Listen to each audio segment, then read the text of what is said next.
Merci d'avoir cliqué sur la vidéo. Nous allons donc démarrer un nouvel épisode de Manager. Manager avec un H en plein milieu, H-E-R, pour terminer ce beau mot, avec une nouvelle femme manager forcément. Elle s'appelle Félicia Ombanda Indumu. Bienvenue dans les studios de Perspective. Comment vas-tu?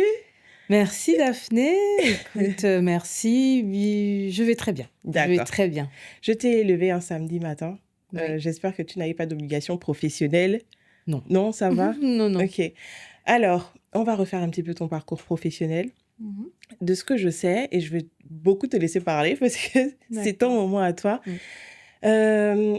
Je vais aussi te dire pourquoi je t'ai choisi. Je te connais depuis le lycée, on était dans le même lycée.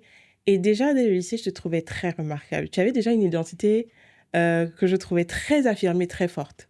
Ça, tu le sais pas. Non. Non. Effectivement, tu avais une classe de plus que moi, Oui. voilà. Donc, c'est ma grande et une classe de plus que moi. Et voilà, donc je te trouvais déjà très remarquable en tant que dans ce milieu d'étudiants, de lycéens. Mm. Et ce que j'entendais de toi, c'est que les gens déjà disaient que tu étais très intelligente, que tu es très intelligente déjà depuis le lycée. Oh. Oui, c'est Ah. vrai. Et ben, le temps a fait son temps, comme on dit. Et aujourd'hui, je te retrouve, tu es directeur de Tax and Legal Mhm. dans un cabinet ici à Libreville. Mhm. De ce que j'ai remarqué, hein, des personnes qui ont fait droit, c'est soit parce que depuis la tendre enfance, elles ont été toujours attirées ou avaient un attrait particulier pour tout ce qui était justice, etc. Mm. Tu vois. Ou sinon, ben, pour cette génération-là, qui est la nôtre, ont été marquées par une série. Ali McBeal. Ou en tout cas, qui a été marquée par un film. Oui. Tu vois, c'est soit l'un, soit l'autre. Toi, dans ton cas, est-ce que tu rentres dans, ou bien tu es l'exception qui confirme la règle? Pourquoi tu fais droit?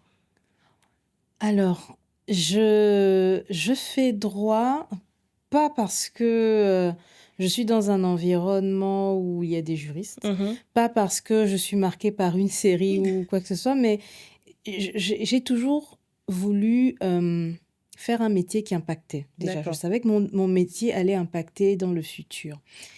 Puis au lycée, on a eu un forum des métiers.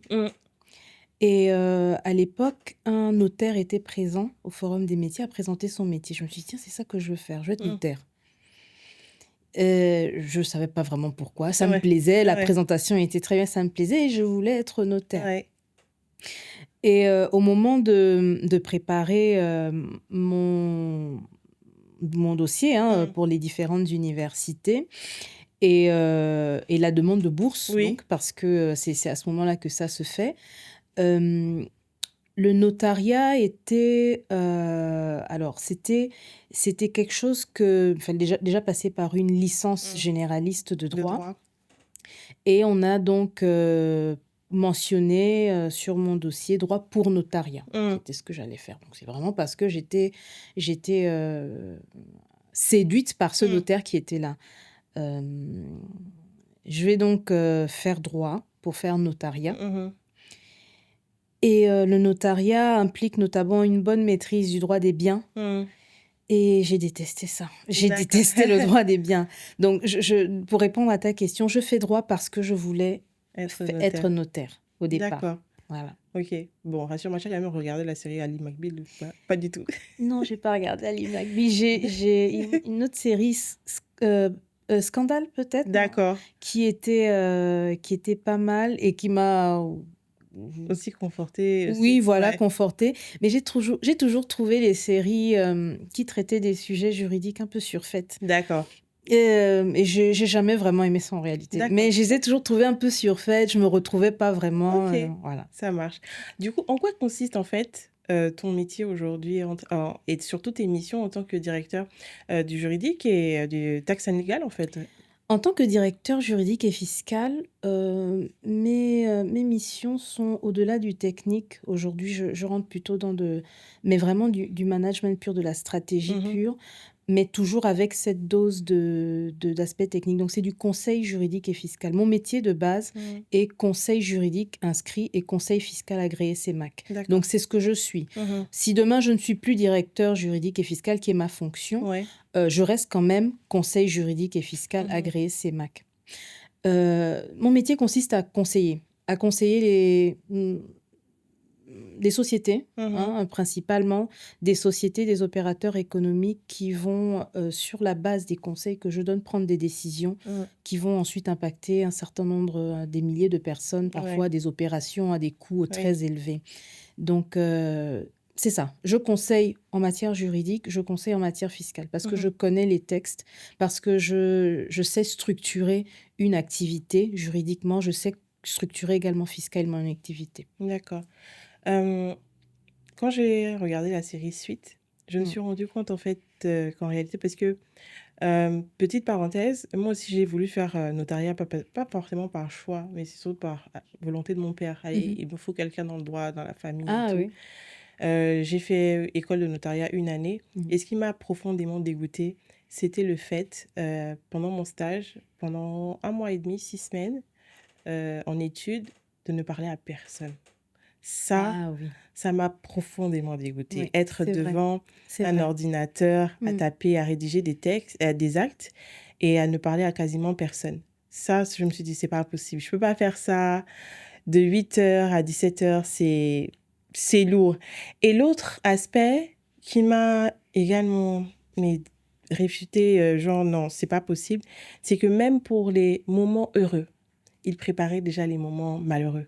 C'est-à-dire qu'on vient préparer, C'est vrai. on se prépare pour le mariage, mais on vient déjà préparer l'après-mariage au cas de divorce. Voilà. Et puis, il y avait des histoires un peu... Donc, il me disait, non, je peux pas...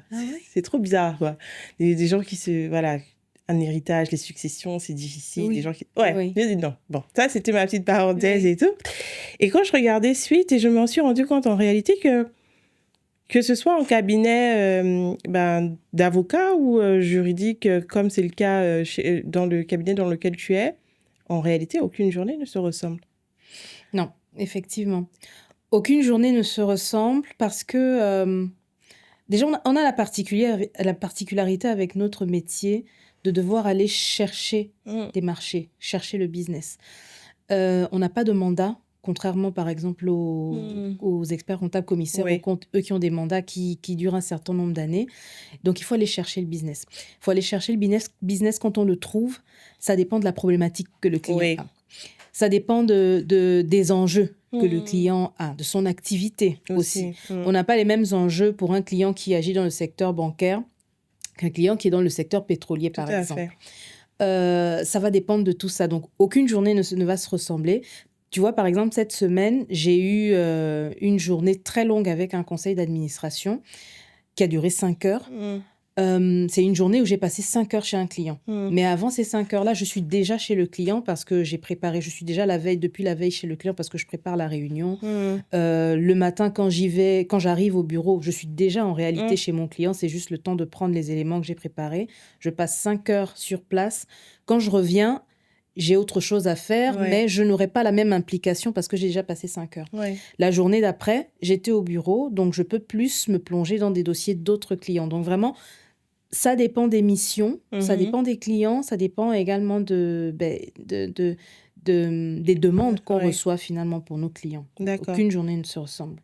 J'ai eu dans Manager une invitée qui était à ta place et qui avait, on va dire, le même profil, qui était responsable juridique aussi. Elle s'appelle Hurlaine. Et elle disait que c'est vrai, ces journées ne se ressemblent absolument pas, mais elle a un rituel. Il faut qu'elle mange le matin. Petit déjeuner, ça, sinon la journée est gâtée, comme on dit en fait. Laissez-moi d'abord prendre des forces avant. Est-ce que toi, tu as quand même un rituel que tu as tous les matins pour démarrer ta journée quand tu arrives au bureau, ou c'est vraiment un petit peu comme nous dans la com, quoi, on sait jamais? Non, j'ai un rituel. J'arrive au bureau et je dois prendre une grande tasse de thé vert. C'est mon rituel de tous les matins. Je prends une grande tasse de thé vert. Depuis peu, je ne mange plus le matin. Je ne mange plus le matin. Et depuis peu aussi, j'ai commencé à boire du café. Donc, j'ai une tasse de café, un café serré, un espresso serré et une tasse de thé vert. C'est ce que je fais le matin. Et je me pose devant mes mails. Il faut que je lise mes mails. Qu'est-ce que j'ai reçu dans la nuit, si je n'ai pas travaillé la veille. Ce que j'ai reçu, ma to-do list, qui en général est prête la veille. Si je dois la compléter, je la complète avec ma tasse de café. Ma tasse de café est montée. Et puis, il y a une particularité chez moi. Mon père m'envoie tous les matins les news. Il m'envoie tout ce qu'il y a comme quotidien gabonais, internationaux. Et souvent, j'ouvre les quotidiens. Ça peut être Le Monde, ça peut être l'Union, quand l'Union est déjà disponible le matin. Donc ça, je fais ça aussi. Avec ma to-do list, je regarde également les nouvelles, je lis parcours quelques tribunes qui peuvent m'inspirer, etc. Puis je rentre dans les dossiers. Alors, ça ne dure pas longtemps. Ça ne dure pas longtemps parce qu'en général, je rentre... Une fois que j'ai lu mes mails et que je me rends compte qu'il y a quelque chose que je dois faire, je suis déjà dedans. Donc, j'ai pas souvent le temps, mais j'essaie de m'astreindre à ça. À arriver le matin, à me poser, à prendre mon thé, mon café, ma to-do list pour savoir où je vais, comment ma journée sera rythmée. Et ensuite, je rentre dans les dossiers. Moi, ce que j'ai toujours pensé des personnes qui faisaient du droit et de la fiscalité, parce que ça repose beaucoup sur des textes, c'est des personnes qui devaient avoir une très grande mémoire. Parce que dans ma tête, c'était, il faut tout retenir, tu vois. Non, c'est vrai, c'est quand on disait ça. Oui, comme Mike Ross, qui a une mémoire, il te sort un article tout de suite, etc. Est-ce que tu as eu le besoin au début de ta carrière de prouver que tu connaissais les textes comme ça ou ça se fait pas comme ça en réalité? Non, en réalité, ça se fait pas comme ça. Et c'est marrant parce que quand j'ai dit à mes parents que je voulais faire du droit, ils m'ont dit, mais tu veux faire du droit? J'ai dit, oui, je veux faire du droit. Mais pourquoi? Mais parce que, donc j'explique, parce que notaire, on a reçu un notaire, c'était bien, mais tu es sûr que tu vas tenir? Je dis, oui, pourquoi pas. Quand je dis à mes amis également, je veux faire du droit, mais tu sais qu'en droit, il faut lire tous les codes, il faut tout lire toutes les pages du code. Je suis sûre que tu peux. J'ai dit, mais déjà, je suis pas sûre qu'il faut lire toutes les pages du code. Et puis, je me suis dit, écoutez, je vais essayer. Et puis, si on verra bien. Mais en réalité, il faut pas lire toutes les pages du code. Il faut pas, on lit pas un code, on lit pas toutes les pages, faut pas tout retenir. Il y a des milliers de pages, tu vas pas tout retenir. Donc, c'est avec la pratique, en réalité, c'est comment on aborde un sujet. Et la régularité avec laquelle on aborde ce sujet qui fait que finalement, on retient un certain nombre de textes qui sont des textes clés. Il y a d'autres textes, on ne va pas les connaître. Mais par exemple, un texte sur la responsabilité civile, on le connaît. Tous les étudiants en droit, pratiquement à la fin de la 3e année de licence, connaissent les textes sur la responsabilité civile et même le récitent parce que c'est un texte clé. Donc, il y a des textes comme ça qu'on retient.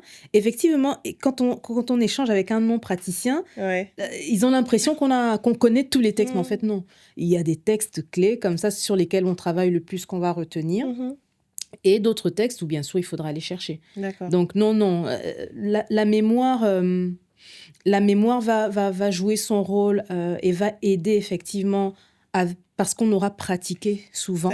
Voilà. Mais on est faillible, on est humain, on ne peut oublier. Et là, on sait qu'il faut aller chercher, mais avec la pratique aussi, on sait où aller chercher et comment aller chercher pour trouver rapidement l'information. Comment toi, tu retiens les choses? Moi, ce que je sais, c'est qu'il faut que je vois et que j'écrive. Je suis pareil. Pareil? D'accord. Il faut que je voie et que j'écrive. Quitte à jeter après ce que j'ai écrit, mais il faut que je l'écrive. Que je vois pas forcément, il faut que je l'écoute et que je l'écrive. D'accord. Voilà. J'écoute et j'écris. Une fois que j'ai écrit, j'ai retenu. Ok. D'accord. En ce moment, le poste que tu occupes dans le cabinet ou dans lequel tu es en fonction, tu as combien de personnes dans ton équipe Alors, en ce moment, c'est pas indiscret. Non. On est une petite équipe en réalité, ce qui n'a pas toujours été le cas. On est à peu près 5. J'ai à peu près 5 personnes que je supervise. 5 femmes. Ah. C'est un cabinet exclusif de femmes. Ah. Oui. J'allais dire c'est particulier, mais en fait non. Pourquoi ce serait oui, ce sont des juristes tout simplement. Oui. Non, c'est ma normalité et je D'accord. suis contente, de n'avoir que des femmes dans mon équipe. Pourquoi? Parce que, ce sont, des femmes que j'ai déjà parce que ce sont des femmes comme moi, Mhm. hein, et puis parce que je sais que j'ai à cœur d'impacter, comme je disais, et Mhm. d'accompagner et là, j'ai l'occasion de le faire avec des femmes comme moi Mm. qui parfois, ont un certain nombre d'insécurités, Ouais. un certain nombre de doutes Mm. et j'ai à cœur de les accompagner aussi sur ces aspects-là. Pas que Mm. l'aspect Mm. professionnel, mais ces aspects-là et parce que, je fais travailler des femmes, quoi, donc ça, D'accord. c'est important Ta pour moi. réponse m'emmène à te poser cette question. C'est quoi la moyenne d'âge à peu près de ton équipe? Parce que les missions que tu évoques qui vont Mmh. au-delà de l'aspect Mmh. Mmh. professionnel me font Oh, on te est, demander ça. je La je moyenne d'âge. je dirais autour de 33 ans Mhm. peut-être? Oui, peut-être autour de 33 ans, en moyenne D'accord. d'âge, voilà. Tu as participé à leur recrutement? Oui. D'accord. Mmh. Je suis sûre qu'il y a au moins un critère principal qui a fait en sorte que tu les retiennes toutes, qu'elles ont peut-être en commun ou pas? Oui, Ce serait lesquelles alors? c'était, déjà, l'agilité Mm. intellectuelle. Mm. Hem, pour les plus jeunes, pour la petite histoire, elles étaient stagiaires, hein. D'accord. Déjà, dans un passé, Mm. dans une autre vie du cabinet, elles étaient Mhm. stagiaires et elles m'ont marquée par cette agilité intellectuelle et une intelligence, une vivacité Mm. intellectuelle qu'elles avaient. Et ça, c'était le point qui m'avait le plus marquée et je m'étais, dit avec l'associée à l'époque qu'il fallait qu'on les garde, qu'on les suive Mhm. et qu'on les garde. Elles avaient fait un stage de fin d'études, hein. Ouais. C'était pas Mm. un stage, elle n'était pas embauchée, mais c'était un stage de fin d'études et leur vivacité d'esprit, leur, facilité à comprendre un certain nombre de sujets qui, au demeurant, étaient quand même complexes, Mhm. m'avait quand même marquée. On a décidé de les suivre et on les a recrutés aujourd'hui, pleinement dans le cabinet. Donc cette, vivacité intellectuelle, est quelque chose qui me marque et que je souhaite avoir chez, des collaborateurs. D'accord. Mmh. Est-ce que tu as des retours du management que tu as sur eux? Elles te font des retours? Ou tu as déjà entendu passer autour d'un café quelque chose ou pas? Non, elles m'en font pas. Ah ouais? C'est marrant, non, maintenant que tu me poses la question, elles m'en font pas. Mais Mhm. je pense qu'elles n'osent pas, en réalité. Ok. Ce que je comprends pas. Je comprends pas, j'aurais bien aimé, qu'elles me fassent un retour. Non, elles ne m'en font pas, mais j'ai eu des retours sur mon management, D'accord. depuis que j'ai accédé en tout cas Mhm. à un grade où j'étais appelée à superviser des Mm. équipes. Ouais. D'accord. Du coup, tu n'as pas de retour de tes équipes concernant le Actuelle, leadership mes oui, équipes actuel? actuelles, oui, mais j'en ai D'accord. eu, oui. Mais du coup, toi, aujourd'hui, quel type de management tu penses que tu as avec ton équipe qui est 100% féminine? Je pense que je suis, un manager qui inclut. Mm. Management participatif, je crois, c'est comme Oui, ça c'est qu'on ça. dit. Mais je le suis devenue, hein. Mm. J'étais pas Ah comme bon? ça. Avant, tu étais comment? J'étais plutôt, sur le management plutôt directif. Ouais. Mais je pense que, très honnêtement Mm. et très, très de manière très transparente, c'est un management que j'avais, peut-être, du fait d'un certain nombre d'insécurités, Ok. en arrivant à un nouveau poste Mhm. un nouveau grade de manager. Avec l'envie, la pression peut-être Mm. de bien faire et d'avoir, et donc un certain besoin de Contrôle. contrôle qui maintenant que j'analyse avec Mm. un peu de recul ne se justifiait pas. Mhm. Après, c'est bien de faire l'autocritique et c'est toujours quelque chose que j'essaye de faire, Mm. l'autocritique, de me dire: est-ce que tu penses que c'est vraiment nécessaire, Mm. d'aller à certains niveaux de contrôle?» Des personnes qui travaillent avec moi en général ont au moins bac+5, Mm. donc un certain nombre D'autonomie, de d'autonomie, réflexe à voilà, avoir, ouais. exactement, de compétences, de Mm. compréhension des sujets Mm. et j'ai commencé à aller vers un management beaucoup plus inclusif. Me Mhm. dire: «Écoute, inclus ces personnes-là même si c'est pas parfait, au départ, ça ne le sera pas. Pour toi non plus, ça ne l'était pas, de toutes les manières. Mais inclus ces personnes, nourris-toi également d'elles. Les retours sont importants et construis avec elles. Donc, c'est ce que je fais. Aujourd'hui, j'ai un management inclusif, participatif et je mise beaucoup sur l'autonomie des équipes. J'accepte aujourd'hui de m'effacer pour laisser les personnes, mes collaboratrices en avant. Je les laisse s'autonomiser, je les laisse volontiers prendre la parole, je les pousse même à prendre la parole. Elles sont un peu jeunes, hein, pour la plupart, elles ont une grosse vingtaine d'années, ce qui est quand même très jeune, avec des difficultés à prendre la parole sur un certain nombre de sujets, mais je les laisse faire. Et je leur demande volontiers de le faire parce que c'est comme ça qu'elles arriveront à construire un discours, à affirmer une personnalité, à travailler. Donc voilà, donc un management participatif, plutôt inclusif, avec des touches de directives. Quand il faut aussi, oui, bien sûr. je recadre les choses et c'est nécessaire, mais je vais plutôt vers cette tendance-là maintenant. D'accord. Donc, ton management a aussi évolué, tout simplement, si je veux essayer de résumer un petit peu, avec non seulement de l'expérience aussi, j'allais dire l'âge, mais non, on va dire l'expérience, c'est beaucoup plus joli, avec l'expérience, et aussi avec la mission que tu t'es volontairement, voilà, de faire en sorte qu'elles grandissent, qu'elles apprennent. Exactement. Est-ce que tu penses qu'il y a un management vraiment féminin? C'est-à-dire qu'à poste égal, tu mets un homme, tu mets une femme, et voilà, poste égal. Je pense que oui. Je pense que oui, hein. Mais je ne veux pas non plus enfermer les femmes dans une case et en fait, je suis parfois mal à l'aise de parler d'un management féminin parce que chacune de nous a ses particularités, en fait. Je pense que le management féminin tel que moi je le conçois, tel que je penserais le définir, c'est que c'est un management qui va inclure l'intelligence émotionnelle. L'intelligence émotionnelle et la prise en compte d'un certain nombre de détails ou d'attitudes qui comptent finalement dans la vie professionnelle, dans le travail, dans les interactions professionnelles que les hommes n'auront pas. D'accord. Beaucoup d'hommes, je ne veux pas non plus généraliser pour les hommes, n'ont pas le sens du détail. Une femme verra, même à l'accoutrement de quelqu'un le matin, saura identifier que chez un collaborateur, il y a quelque chose qui, peut-être aujourd'hui, ne va pas. Et saura peut-être adapter un discours, un suivi de dossier, etc. Beaucoup d'hommes ne voient pas tout ça. Déjà, la personne est là, allez, on travaille, on y va. Donc, je pense que ce qui je pense, peut nous permettre de parler d'un management, comment tu as dit, au féminin? Oui, au féminin.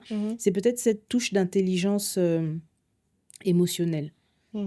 C'est comme ça qu'on dit, intelligence? Oui, émotionnelle, oui. Donc, de détails, finalement. Le sens du détail, de se rendre compte, même comment une personne est habillée, comment une personne répond, comment une personne est coiffée, maquillée ou pas maquillée.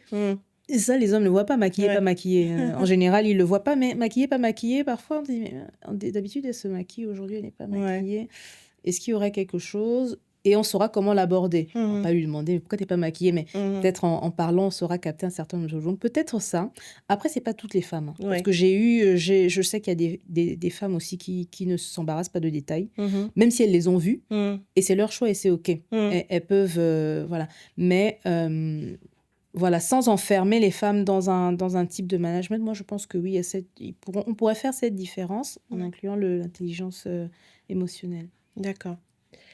Je voulais savoir, aujourd'hui tu as la fonction de poste de directeur.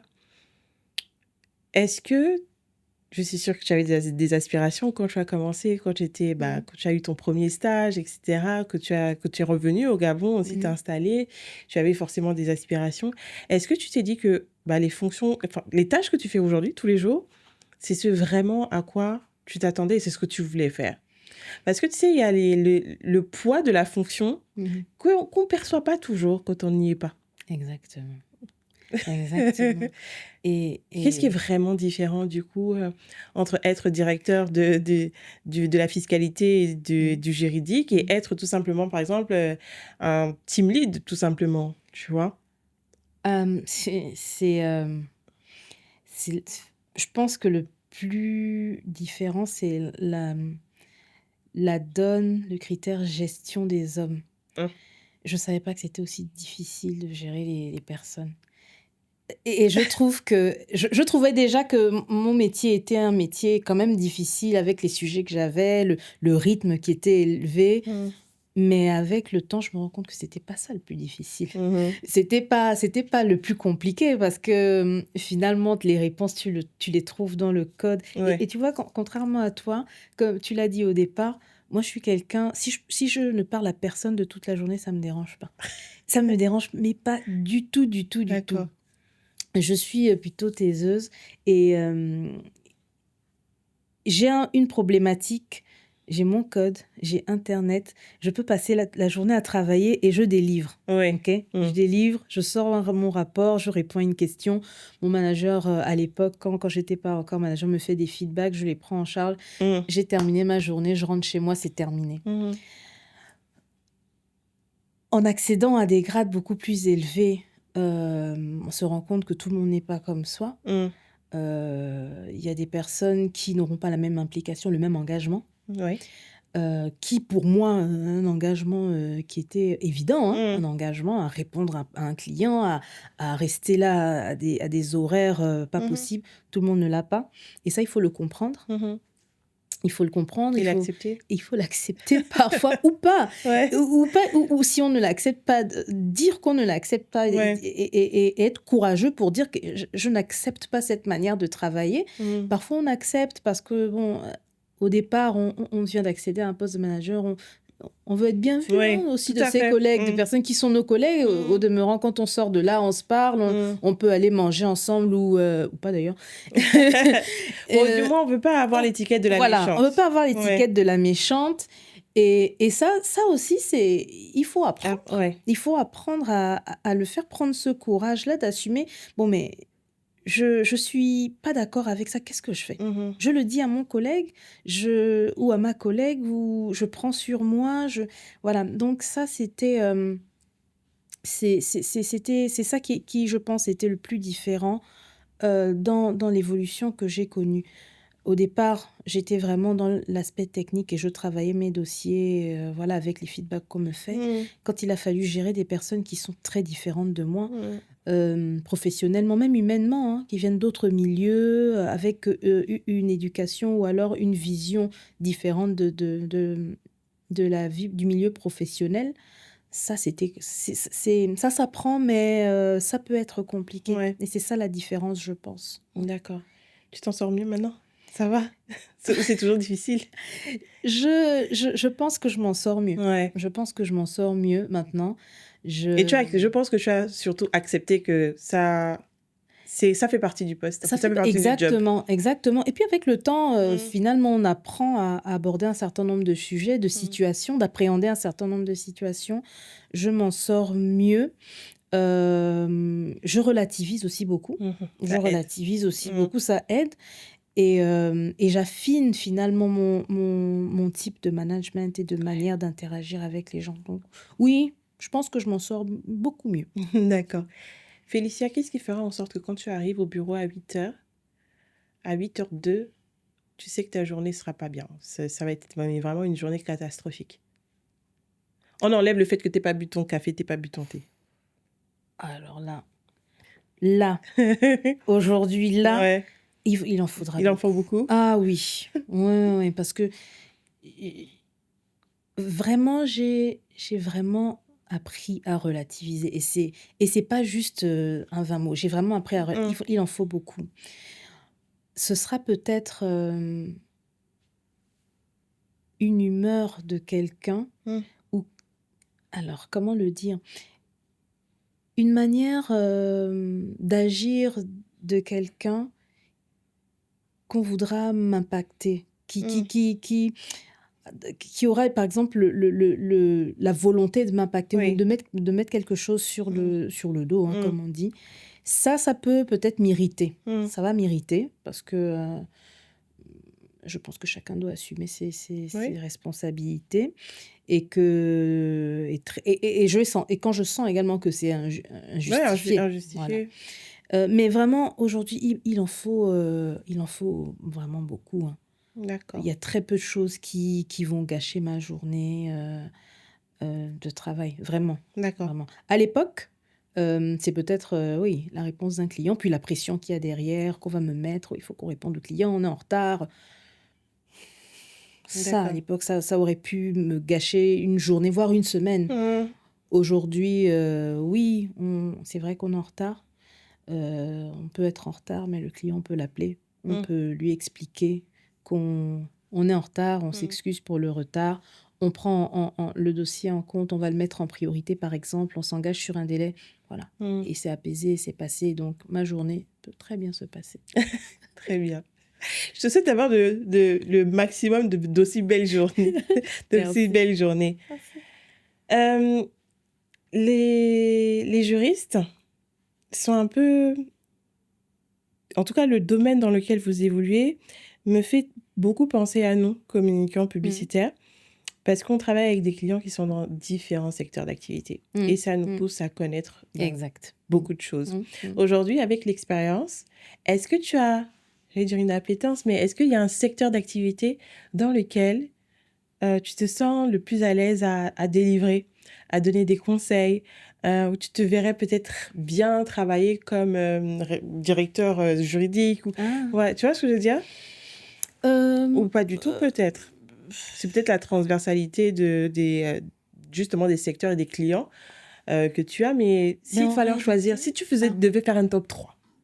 Des secteurs d'activité de mes clients. Ouais, non, pas de tes clients, mais dans lesquels tu te sens... T'aimes bien, tu vois? Par exemple, moi, c'est pas que je veux pas travailler avec vous, mais le domaine bancaire, c'est pas assez fun, tu vois? C'est pas assez... c'est trop rigide, trop formel, tu vois? Je serais à l'aise, mais si j'avais le choix, voilà. Est-ce que dans le droit aussi, toi tu as ça? Est-ce qu'il y a des secteurs d'activité où tu es... Ouais, c'est plus... Je sais pas, j'allais pas dire fun, mais c'est pas plus agréable, mais c'est... Désolée, je vais encore faire le parallèle avec Hurlaine. Hurlaine disait qu'elle mettait aussi beaucoup de créativité, qui est responsable juridique à OMP, parce que je lui disais, mais moi, je vois pas comment être... juriste, tu mets de la créativité dedans. Elle me dit, mais si, mais en fait, quand tu crées des clauses, etc. Elle me dit, moi, j'ai l'impression d'être comme dans un bloc opératoire, je fais des trucs. Et Ouais, c'est vrai. Ah, c'est vrai, d'accord. Ouais, c'est vrai. Ouais, dit comme et donc, je me dis, est-ce qu'il y a des secteurs d'activité où tu passerais des heures volontiers à rédiger des clauses et des clauses plutôt qu'un autre? Oui, et c'est assez récent. Ouais. Et c'est pas vraiment le... Je demandais par rapport à mes clients, parce que c'est important, parce que la réponse que je vais te donner n'a rien à voir avec mes clients. C'est le secteur de l'intelligence artificielle. Ouais. J'ai depuis toute petite une appétence pour tout ce qui est nouvelle technologie. On me mettait devant un ordinateur, je passais des heures. Malheureusement, les matières scientifiques et moi n'étions pas très amies. Ouais. Donc bon, je ne suis pas allée dans ce...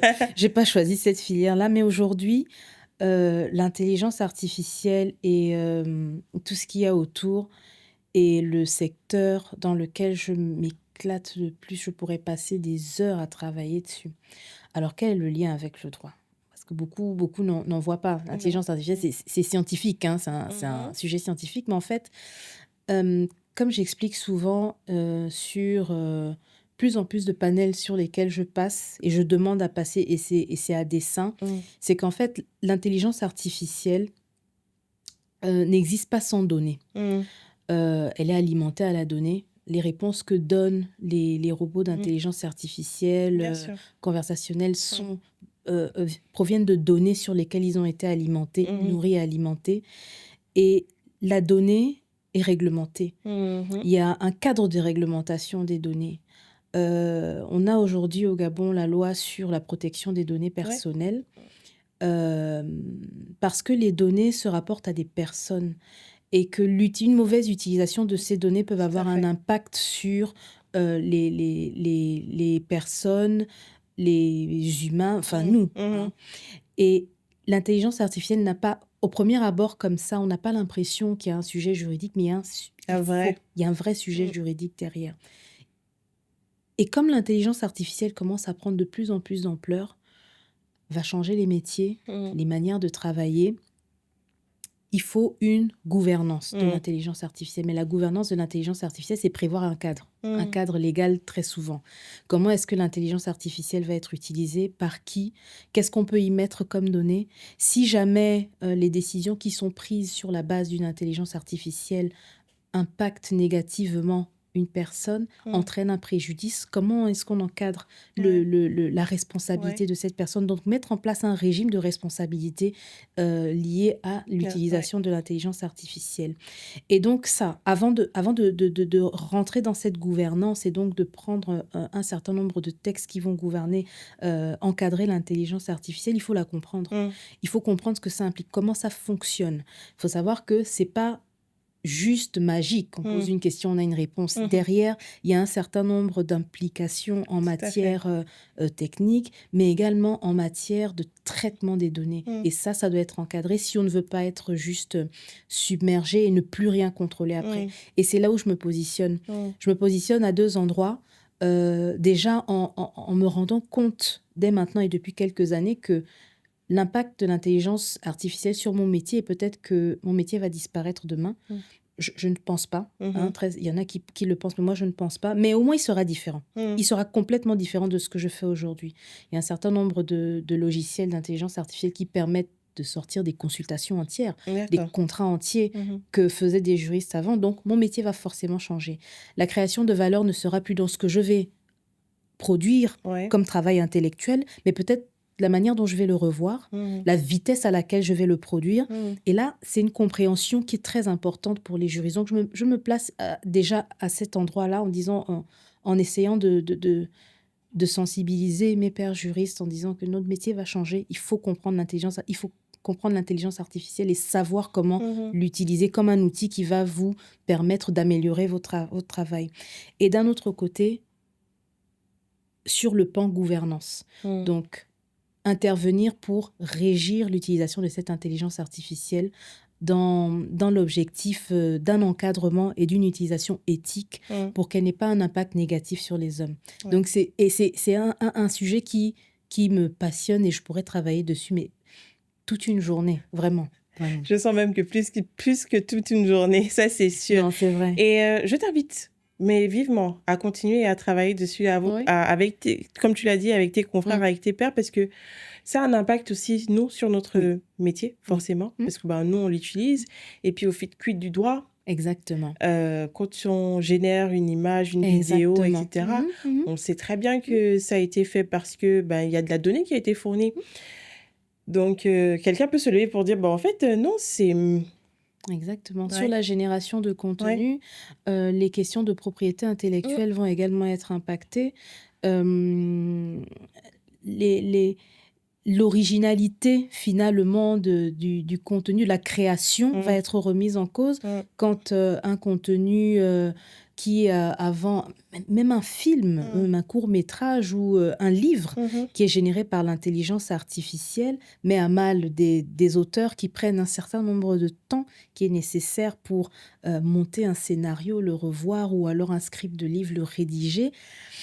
Il y a un réel impact. Et en fait, au-delà du sujet scientifique, c'est le sujet, on dit comment, sociologique, social, en tout cas, vraiment qui touche à l'homme. Et il faut vraiment se concentrer dessus, sur ces impacts-là. Donc, ça touche vraiment, ça nous touche les juristes, ça touche les communicants, tout le monde en réalité. Tout le monde. C'est vraiment, c'est le plus grand bouleversement après l'arrivée d'Internet. Vraiment, c'est quelque chose qui va bouleverser la vie de l'humanité. Et il faut vraiment se pencher dessus. C'est important. C'est pour ça que tu as fondé Aline? C'est pour ça que j'ai fondé Aline. Tu peux nous en parler un tout petit peu? Oui, Aline, c'est l'African Legal Innovation Network, le réseau d'innovation juridique africain en français. Et en fait, qui est un réseau que j'ai fondé et qui se veut panafricain pour aborder ces questions-là. D'accord. Sensibiliser sur l'impact de l'intelligence artificielle sur les métiers du droit, appeler les juristes à comprendre le sujet de l'intelligence artificielle, se former également dessus pour connaître le fonctionnement et l'impact que ça aura sur les métiers et intervenir finalement dans la gouvernance. Sachant qu'aujourd'hui, la gouvernance de l'intelligence artificielle se fait sans les voix africaines. Ouais. Parmi les textes qui ont été adoptés pour pour tenter au moins de régir l'intelligence artificielle, parce que ça va tellement vite qu'on est finalement toujours à rebours. L'Union européenne s'est positionnée, les États-Unis selon une autre approche, la Chine également. Les voix africaines sont absentes de cette gouvernance. Et c'est quelque chose qu'il faut pouvoir changer parce qu'on ne peut pas juste être utilisateur de l'intelligence artificielle et fournir finalement des données de millions d'Africains pour alimenter des modèles d'intelligence artificielle qui sont basés dans d'autres continents. Il faut qu'on soit acteur également et dire en quoi ça nous impacte, en quoi est-ce qu'on souhaiterait que ce soit plus éthique, en quoi est-ce qu'on souhaiterait que ça soit plutôt bénéfique pour les populations africaines, sachant que les populations africaines ont leur réalité. La fracture numérique, l'accès à Internet n'est pas égal sur toute voilà. Et ça, il faut qu'on soit présent dans le débat. Il faut qu'on apporte nos voix, il faut qu'on apporte nos réalités, il faut qu'on soit présent, mais il faut comprendre déjà en amont la matière et se structurer, se fédérer.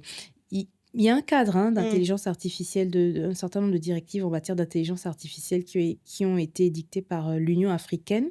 D'accord. C'est bien d'avoir le cadre, mais il faut que les voix soient portées, il faut qu'on soit à la table des décisions. Donc c'est ça mon champ de bataille aussi avec Aline.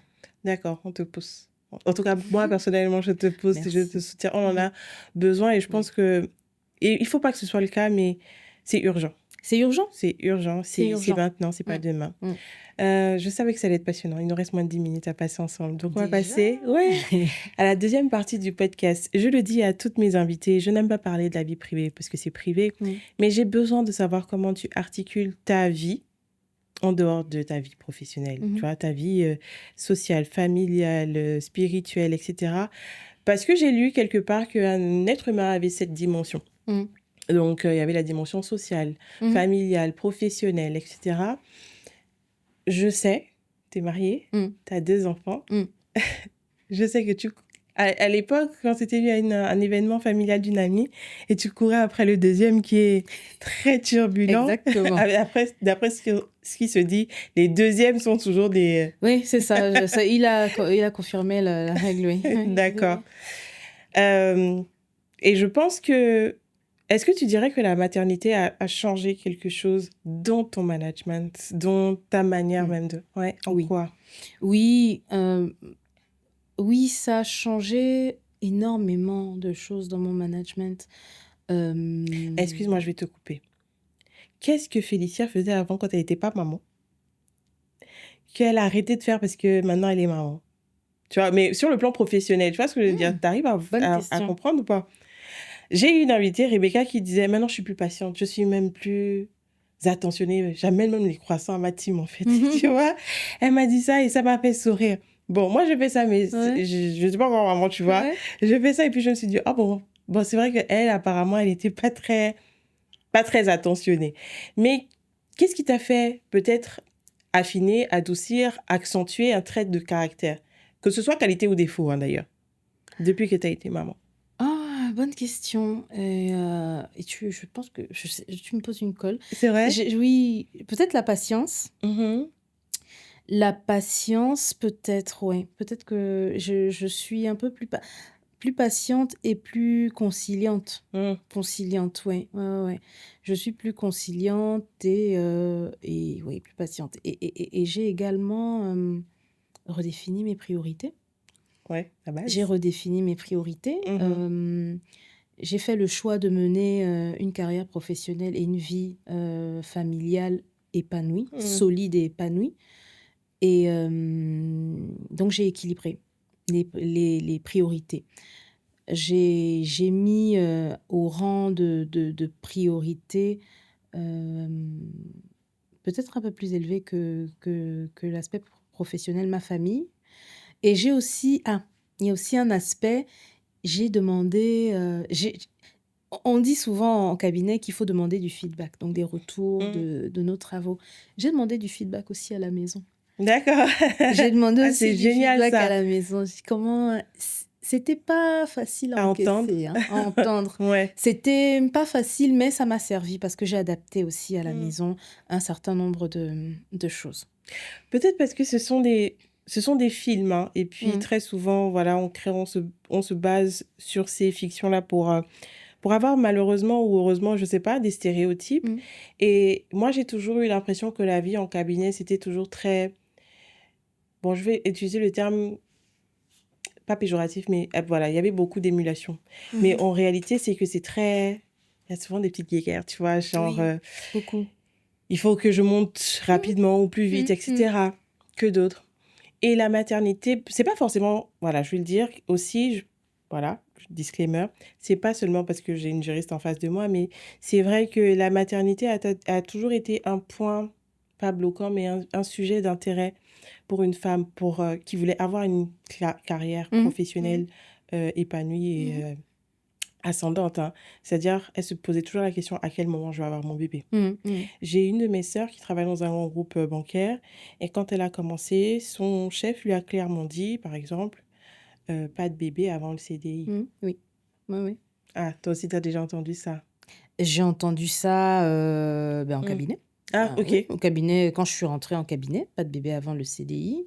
J'ai même entendu qu'on allait m'interdire Mm. de faire un bébé Ah, avant un certain grade. J'étais comment? curieuse de voir comment on Comment? allait m'interdire de Ouais, faire ça. ouais. Oui, ce sont des discours qu'on Mhm. tient au cabinet. Mais après, encore une fois, ce que je dis souvent, c'est que les gens analysent les situations selon leur prisme, Oui. selon leur peur, selon leurs capacités. Si leurs capacités sont limitées, c'est pas forcément le cas pour moi. Mm. Si leurs capacités, même d'écoute, parce que demander du feedback, quand je parle de demander du feedback à ma famille, c'est parce que je suis prête à l'entendre et parce que je suis prête à Mm. changer un certain Changer. nombre de choses, améliorer un Ouais. certain nombre de choses. Sinon, je ne demande pas. Mhm. Je suis persuadée que ce que je fais est Et bien et bien, et que top. voilà. Il n'y a rien à Et pour changer. moi, c'est la pire des choses si on veut construire un foyer solide. Donc, quand les gens me font ce retour-là, je me suis toujours dit que je n'allais pas le prendre pour argent comptant parce que c'est leur prisme, leur expérience, leur capacité Mm. finalement à gérer un certain nombre de choses. Ma capacité à prendre des situations à bras le corps n'est pas la même. Mm. J'ai fait le choix de mener une carrière professionnelle et de construire une vie de famille. Je suis arrivée en cabinet, j'étais stagiaire. Je me suis mariée en cabinet, j'ai fait mes enfants en cabinet. Et bon, ça c'est moi qui le vois de mon point de vue, mais j'ai des enfants épanouis qui me voient, qui me connaissent, que je connais, et je suis présente pour mon foyer. C'est le choix que j'ai fait. C'était très difficile, mais je l'ai fait. J'ai choisi de faire les deux.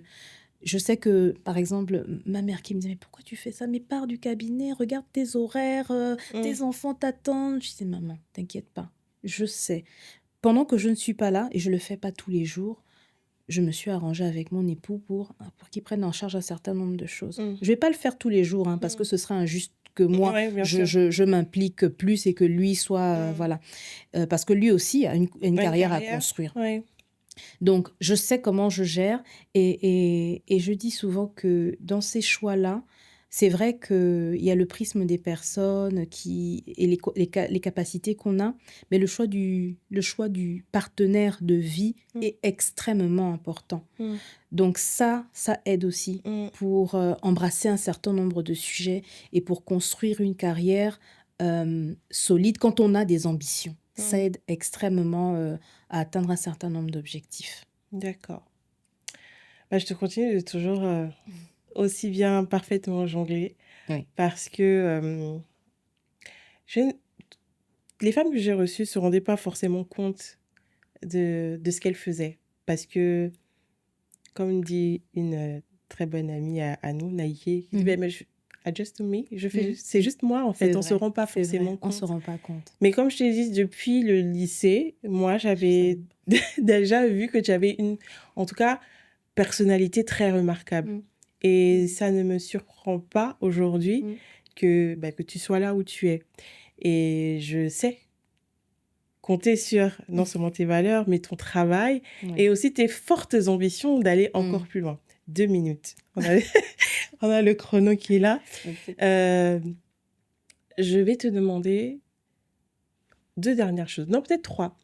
Est-ce que tu as une inspiration féminine qui te porte, que tu tiens pour modèle? Oui. J'en ai plusieurs en réalité. Ça dépend des époques de ma vie. Oui, c'est vrai. Hein. C'est vrai que ça... Oui, c'est vrai qu'en fonction des époques... Je suis le genre de personne qui n'a pas de chanteur préféré, qui n'a pas de chanson préférée.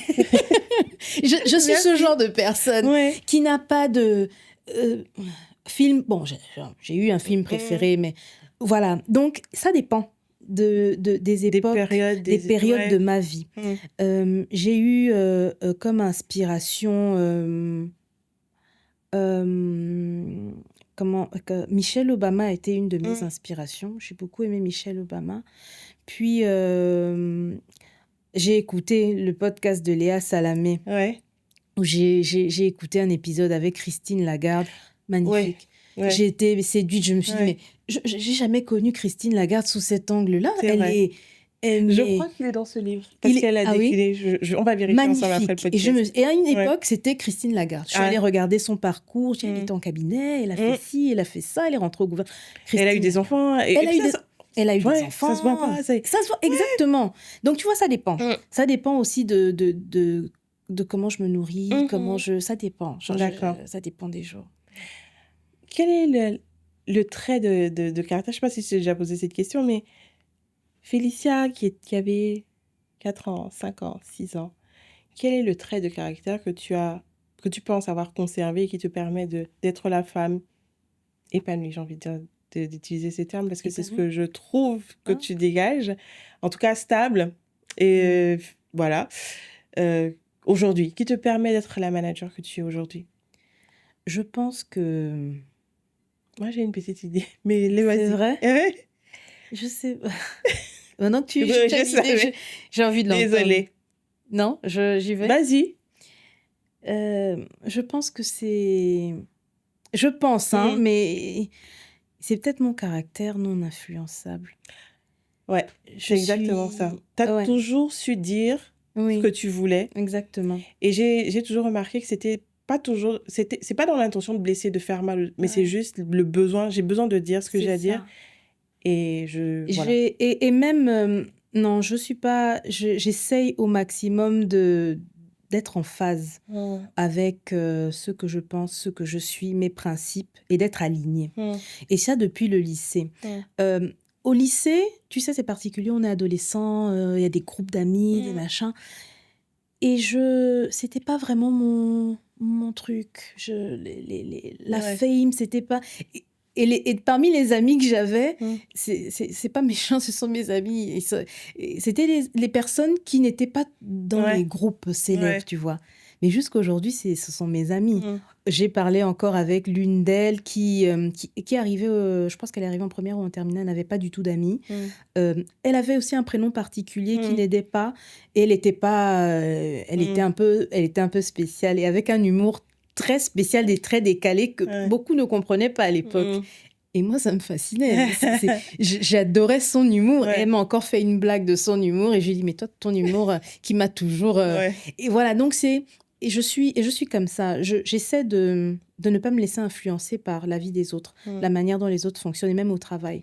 J'ai évolué avec des managers qui n'étaient pas forcément aimés de tous, mais je voulais me faire mon propre avis. Donc, c'est vrai que les personnes me disaient, oui, mais t'approches pas d'elle, elle est comme ci, elle est comme ça. Je dis, ah bon? Mais laissez-moi me rendre compte qu'elle est comme ci, elle est comme ça. Moi, pour l'instant, elle m'a rien fait. Donc, j'évolue. Donc, c'est comme ça que j'évolue. J'essaie de ne pas me laisser influencer, d'être alignée et de me faire mon propre avis, surtout par rapport à ma propre expérience, ce que je peux tolérer et mes principes. la dernière question, parce que le temps est écoulé. Manager, tu as une note orthographe qui est très particulier. Manager, je vais te laisser terminer la phrase. Le pouvoir au féminin, pour toi, c'est une colle? Non, je pense pas. Le pouvoir au féminin, pour moi, c'est une évidence en réalité.